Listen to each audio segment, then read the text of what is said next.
텔레그램에는 지인 제보방, 지인 능욕방이라는 게 있습니다. 여교사방, 여군방, 여경방, 여간호사방, 여중생방, 그리고 여아방까지 있습니다. A는 어느 날 SNS로 메시지를 받습니다. 그쪽 사진이 지금 야동으로 돌고 있는데요. 그가 보낸 링크를 눌렀는데 알고 보니 해킹 프로그램이었습니다. 그는 A의 신상 정보를 알게 됐고 태도를 바꿨습니다. 네가 일탈한 행동이랑 사진을 가지고 있고 네 신상 정보도 안다. 시키는 대로 하면 주변 사람에게 알리지 않겠다며 텔레그램으로 연락하라고 합니다. B는 취업 준비생입니다. 트위터에서 구인 공고를 봤는데요. 모델 알바 지원하세요. 목돈 필요하신 분 위험한 일 하지 마시고 여기로 연락 주세요 라면서 나이랑 사는 지역 상관없이 월 최소 200, 최대는 800 플러스 알파까지 준다고 합니다. B는 구인 공고에 적힌 텔레그램 아이디로 연락을 합니다. 그때부터 이 A와 B는 텔레그램에서 노예라고 불리게 되는데요. A가 주요 부위를 자해하는 영상, B가 나체로 개처럼 짖는 영상은 수천 명이 공유하게 됐고 이를 본 사람들은 성적 흥분을 느끼며 더 엽기적인 행동을 요구합니다. 그리고 A와 B는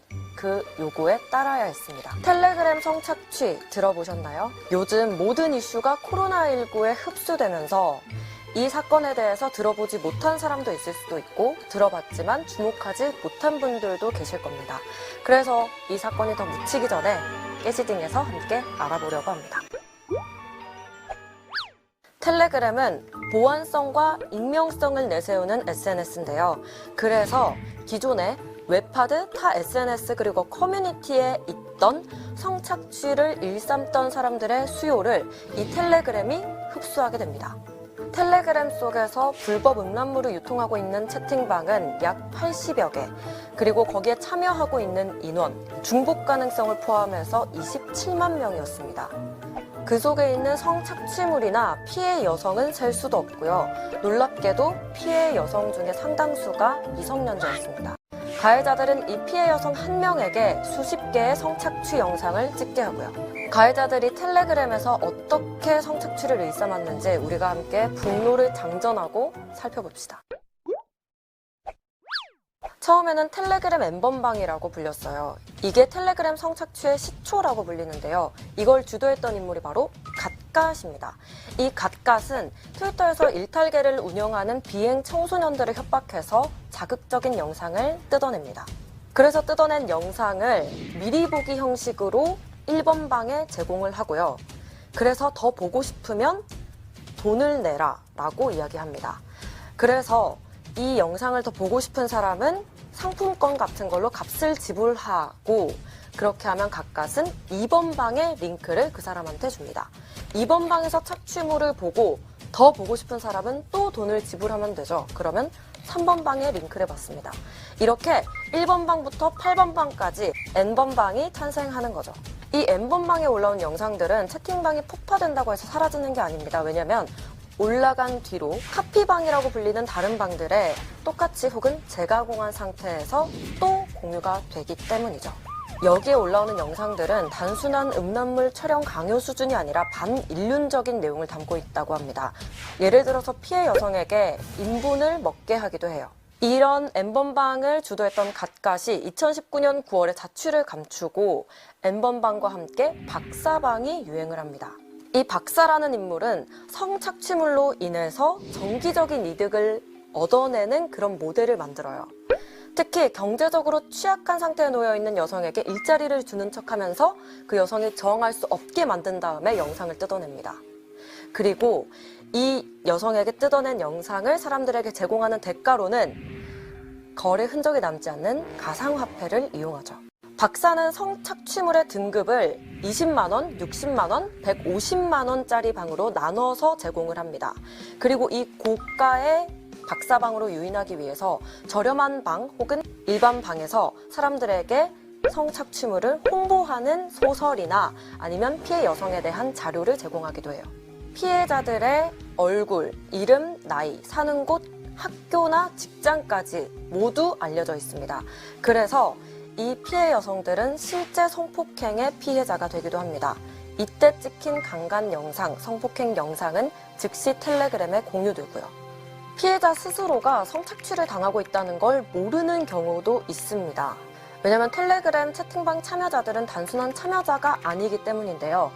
이 사람들은 꼭 성적으로 모욕하는 발언을 하고 또 다른 자료를 올려야만 그 채팅방에서 강제 퇴장당하지 않을 수가 있기 때문입니다.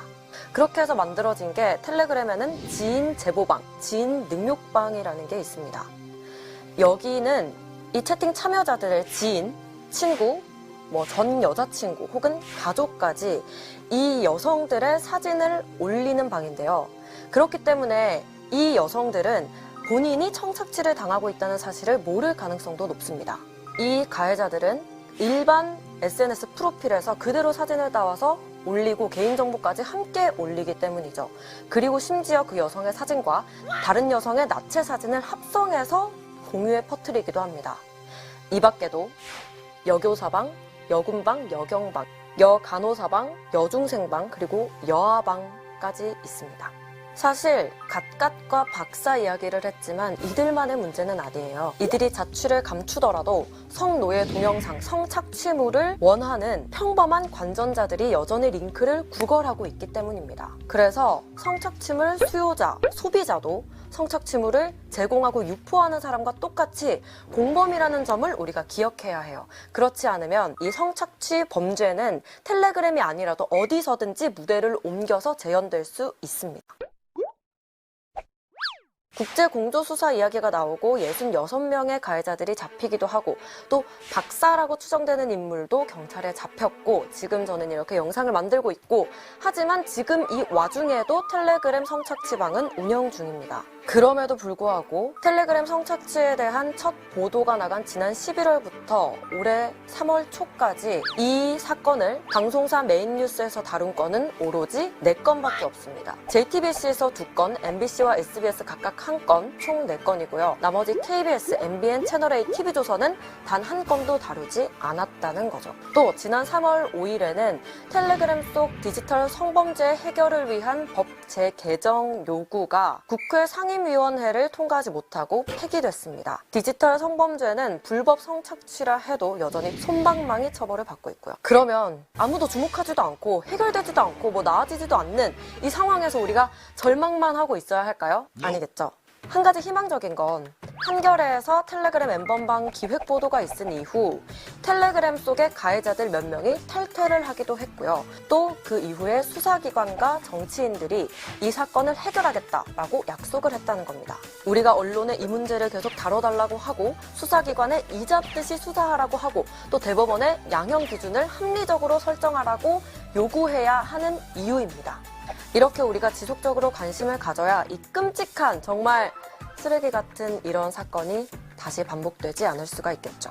그러니까 이 사건에 대해 소문 많이 내주시고요. 영상도 공유 많이 해주세요. 혹시 성착취 피해자가 이 영상을 보고 있다면 자기 비난하지 마시고 여기로 연락주세요. 언론이 텔레그램 성착취를 어떻게 다루는지는 일요일 밤 9시 40분 저널리즘 토크쇼 제2를 본방사수 해주세요. 텔레그램에서 성착취물이 이렇게 유행하는 건 우리나라. 다른 데는 텔레그램이 이렇게 활발하지 않아.